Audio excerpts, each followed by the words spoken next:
Chers amis YouTube, chers amis Facebook, la présente vidéo va vous parler du Christ parce que la vidéo qui est la plus regardée dans les vidéos YouTube que j'ai fait, il y en a une quarantaine, c'est celle où je raconte comment je suis devenu médium.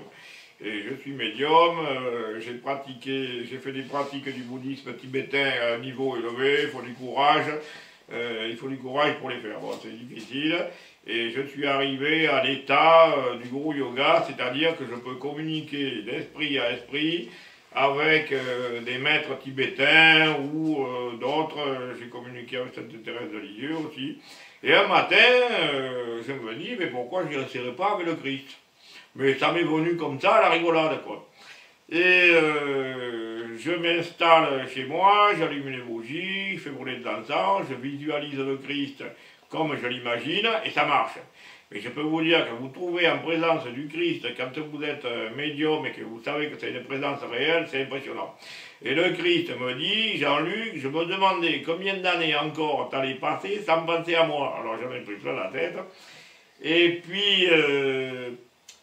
j'ai coupé la communication parce que j'étais trop impressionné. Je suis resté 3 mois, c'était en 2013 ça, je suis resté 3 mois sans communiquer avec le Christ pour accuser le choc, parce que c'est pas évident du tout. Bon, vous faites des prières au Christ, vous savez pas trop, mais se trouver en présence du Christ, vu le personnage que c'est le Fils de Dieu, bon voilà. Et mon copain François, qui habite sur la Côte d'Azur, me dit un jour, Jean-Luc, tu es médium, tu communiques avec des maîtres tibétains sur toute la planète.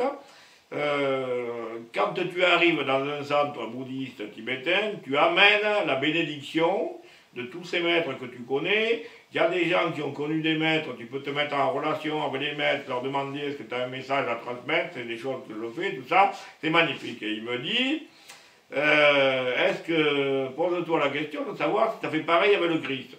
Donc le soir, je me mets en communication avec le Christ et j'ai dit voilà, moi je l'appelle Jésus. Et je lui dis Jésus, quand j'arrive dans un centre chrétien et que je communique avec toi et que voilà, est-ce que j'apporte ta bénédiction? Et le Christ me répond ceci. Et ce que le Christ me répond, je vous le mets mot pour mot.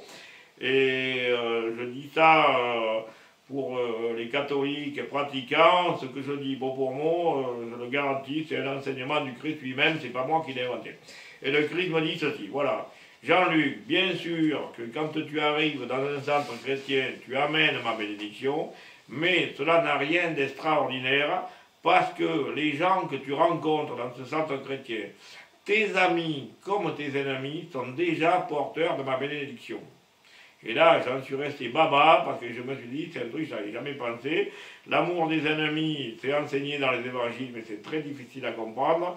Il faut voir quand même que le christianisme en est à un point qu'il a fallu 2000 ans pour qu'un pape entre dans une synagogue. Et l'amour des ennemis, moi, autant je dialogue avec le Christ et je suis christique, ce qui veut dire que j'ai de la dévotion pour le Christ, autant je me dis que dans l'Église catholique, ils ont des progrès à faire.